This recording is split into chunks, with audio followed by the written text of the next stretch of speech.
दोस्तों, मेरा नाम है चंदन कुमार और आपका स्वागत है मेरे YouTube बैंक मित्रा पे। तो आज के वीडियो में मैं डिस्कस करने वाला हूं कि जितने भी सेंट्रल बैंक के अकाउंट्स होल्डर हैं उन लोगों को अभी कैश विड्रॉल करने में काफी ज्यादा परेशानी हो रहा है।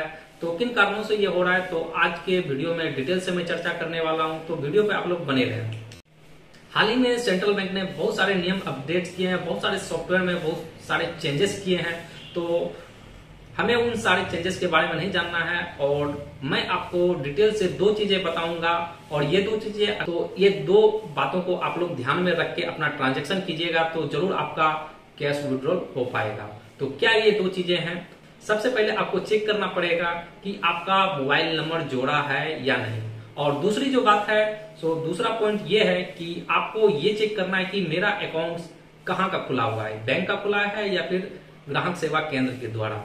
तो पहले नंबर पे की मैं चर्चा करता हूं, अगर आपका मोबाइल नंबर जोड़ा है और नहीं जोड़ा है तो जोड़ने में क्या क्या, अगर आपका मोबाइल नंबर जोड़ा है तो उसमें क्या नुकसान और फायदा है, अगर नहीं जोड़ा है तो उसका क्या नुकसान और क्या फायदा है।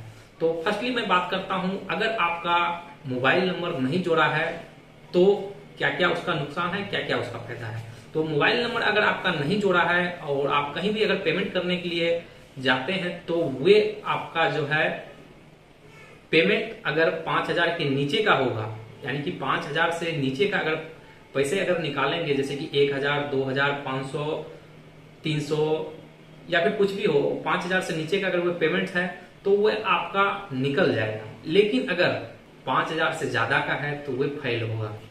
तो ये क्यों होगा फेल? क्योंकि जो है आपने मोबाइल नंबर नहीं जोड़ा है, इस वजह से आपका ये ट्रांजैक्शन नहीं होगा। तो पहला नियम आप जान गए कि मोबाइल नंबर नहीं जोड़ा है तो आप जो है 5,000 के नीचे का ही निकासी कर सकते हैं। तो दूसरा टॉपिक ये है कि अगर मैंने मोबाइल नंबर जोड़ा है तो मैं कितना निकाल सकता हूं।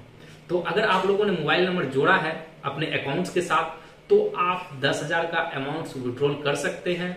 और अगर 10,000 से ज्यादा का अमाउंट विड्रॉल करना चाहते हैं तो आप सेंट्रल बैंक के सीएसपी पॉइंट पे जाइएगा, वहां से जाके आपका वन टाइम में 20,000 का पेमेंट एक ही बार में विड्रॉल हो सकता है।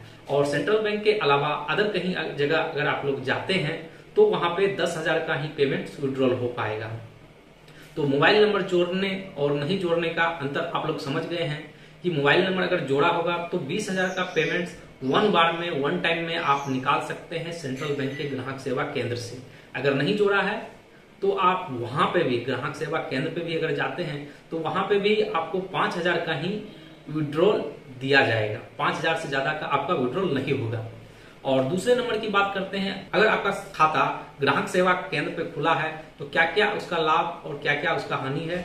और अगर आपका खाता मेन ब्रांच में खुला है तो उसका क्या क्या लाभ और क्या क्या हानि है। अगर आपका अकाउंट ग्राहक सेवा केंद्र पे खुला है तो आप अदर एईपीएस जैसे कि एसबीआई का सीएसपी पॉइंट या फिर bank of Baroda, bank of India, कहीं भी उसका, मेरे कहने का मतलब हो गया सेंट्रल बैंक को छोड़ के और कहीं से भी अगर निकालने जाइएगा तो वहां पे आपका एईपीएस के द्वारा लेन देन हो सकता है, ये संभव है।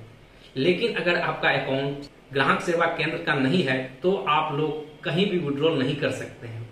ग्राहक सेवा केंद्र का अकाउंट है तो आप कहीं भी विड्रॉल कर सकते हैं, स्टेट बैंक के सीएसपी पे या फिर स्पाइस मनी के सीएसपी पे या फिर पेनियर का सीएसपी पे या bank of India, bank of Baroda, यानी कि सेंट्रल बैंक को छोड़ के जितने भी सीएसपी हैं वहां पे जाके आप अपना विड्रॉल कर सकते हैं। इसको बोला जाता है ऑन कोर्स ऑफ कोर्स, यानी कि जो भी सेंट्रल बैंक के सर्वर से जुड़ा हुआ है, जैसे कि सेंट्रल बैंक का सीएसपी और जुड़ा होता है सेंट्रल बैंक के सर्वर से, तो इसको बोला जाता है ऑन कोर्स। और सेंट्रल बैंक के सीएसपी को छोड़ के जैसे कि जितने भी सारे बैंक हो गए, bank of Baroda, bank of India, state bank, spice money, पेनियर, नोवोपे, तो ये सब हो गया अदर सर्वर का यूज करता है, तो ये सब हो गया ऑफ कोर्स। तो अगर आपका ऑन कोर्स, अगर आप सेंट्रल बैंक के सीएसपी पे जाके विड्रॉल कीजिएगा तो वहां से आप लोग जो है 5,000 का विड्रॉल कर सकते हैं। अगर आपका मोबाइल नंबर नहीं भी जोड़ा है तो आप 10,000 का पैसे विड्रॉल कर पाइएगा।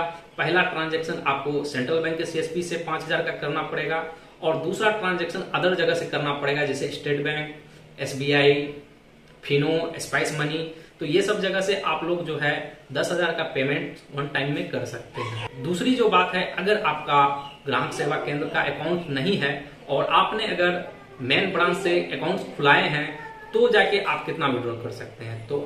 तो मैं बता देना चाहूंगा, जो भी मेन ब्रांच के अकाउंट्स हैं वे लोग सिर्फ सेंट्रल बैंक के ही सीएसपी से पैसे निकाल सकते हैं और दूसरी जगह से उसका पैसा नहीं निकलने वाला है। तो ये सेंट्रल बैंक ने कुछ अपडेट्स किए हैं। इन दो बातों को अगर आप लोग ध्यान में रखते हैं तो आपका जो भी ट्रांजेक्शन है वो, तो अगर आपका मेन ब्रांच का अकाउंट है तो आप सेंट्रल बैंक के ही सीएसपी से निकाल सकते हैं, दूसरे जगह के सीएसपी से आप लोग नहीं निकाल पाइएगा। तो आई होप आप लोगों को ये वीडियो अच्छा लगा है। अगर वीडियो अच्छा लगा तो मेरे चैनल को लाइक कर दें, और आप लोग मेरे चैनल पे नए हैं तो मेरे चैनल को सब्सक्राइब करना ना भूलें। फिर से मिलते हैं अगले वीडियो में।